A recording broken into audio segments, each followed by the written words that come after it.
ज्येष्ठ सामाजिक कार्यकर्ते अण्णा हजारे यांनी काँग्रेसच्या विरोधात प्रचार न करता आपली राजकीय भूमिका स्पष्ट करावी असे मत मुख्यमंत्री पृथ्वीराज चव्हाण यांनी व्यक्त केले। शहरातील विविध विकास कामांच्या उद्घाटनासाठी मुख्यमंत्री पुण्यात आले असताना पत्रकार परिषदेमध्ये ते म्हणाले, संसदेत लोकपाल बिलावर चर्चा सुरू असताना अण्णा हजारे आंदोलनाला बसले। त्यांची प्रकृती ठीक नसल्याने त्यांनी उपोषण करू नये असे आवाहन आपण त्यांना केले होते। 42 वर्षांपासून हे बिल सातत्याने संसदेत येत आहे। पंतप्रधानांनी बिल मान्य करू असे लेखी आश्वासन दिल्यानंतरही हजारे आंदोलनाला बसले। त्यांनी मांडलेले सर्वच मुद्दे मान्य करावे असा आग्रह धरणे चुकीचा आहे। आंदोलन मागे घेतल्यानंतर हजारे यांनी काँग्रेस विरोधी प्रचार करणार असल्याचे जाहीर केले। मागेही हिस्सार येथे जाऊन त्यांनी काँग्रेस विरोधी प्रचार केला। अण्णांनी त्यांची राजकीय भूमिका स्पष्ट करावी, त्यांचे आम्ही स्वागत करू, परंतु ताकाला जायचे आणि भांडे लपवायचे ही भूमिका चुकीची असल्याचा आरोपही चव्हाण यांनी यावेळी केला। मंत्र्यांनी आणि मुख्यमंत्र्यांनी हा विकास आराखड्याचा प्रश्न प्रलंबित ठेवला होता। माझ्यासमोर जेव्हा आराखडा आला काही महिन्यापूर्वी, तेव्हा मी याचा अभ्यास केला आणि यामध्ये काही अतिशय संवेदनशील बाबी आहेत याचे मला लक्षात आलं। तरी पण विकास आराखडा इतका जास्त कालावधी 6 वर्ष प्रलंबित ठेवणे हे शहराच्या विकासाकरता योग्य नाही हे आमच्या लक्षात आलं। आम्ही या कायद्यामध्येच मुळात आम्ही बदल केलेला आहे आणि त्यामुळे आता यापुढच्या कालखंडामध्ये कुठल्याही शहराचा विकास आराखडा मंजूर करण्याकरता आम्ही समयसीमा निश्चित केलेली आहे आणि त्या समयसीमेप्रमाणे शासनाकडे हा विकास आराखडा 6 महिन्यापेक्षा जास्त प्रलंबित राहणार नाही।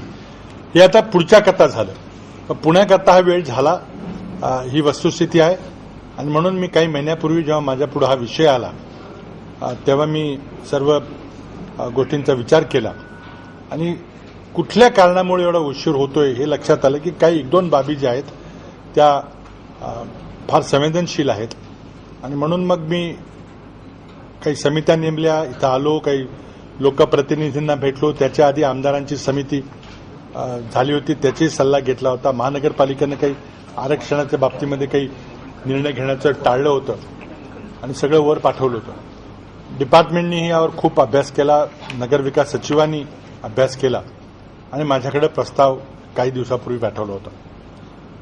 त्याच्या आधी सर्वात महत्वाचा जो बीडीपीचा जो प्रश्न होता त्यामध्ये मी चर्चा केल्यानंतर एका विशिष्ट निर्णयापर्यंत येऊन पोहोचलो होतो की म्हणून काही दिवस निश्चित चर्चेमध्ये वेळ लागला। याआधी आणखीन एक माहिती देणं गरजेचं आहे, ते म्हणजे सप्टेंबर 2008 मध्ये बाणेर बालेवाडी विकास योजनेला शासनानं मंजुरी दिली होती। त्यानंतर काही नियोजन प्रभाग 2 ते 10 पर्यंत रस्ते आणि पाणी पुरवठा सूचनाबद्दल देखील आरक्षण देखील पूर्वीच मंजूर झाली होती आधी। तो 2-4 विषय होते, त्यामध्ये पहिला विषय होता की लो वॉटर अवेलेबिलिटी झोन हा 332 हेक्टरचा घोषित केला होता, त्यामध्ये अधिक FSI द्यायचा निर्णय होता। परंतु या ठिकाणी महानगरपालिकेनं पाणी पुरवठ्याचं काम हे पूर्ण केले असल्यामुळं या झोनची काही गरज नाही असं शासनाचं मत झालं आणि म्हणून लोकप्रतिनिधींची मागणी लक्षात घेऊन लो वॉटर अवेलेबिलिटी झोन हा रद्द करून तो नियमित रेवा क्षेत्रात दाखवण्यात आलेला आहे। बायोटेक्नॉलॉजी झोन आणि ॲग्रिकल्चर झोन म्हणून प्रभाग 1, 3, 4 व 5 मध्ये नदी शेजारी असलेला जो भाग आहे तोही बायोटेक्नॉलॉजी आणि ॲग्रिकल्चर झोन असा दाखवण्यात आला होता।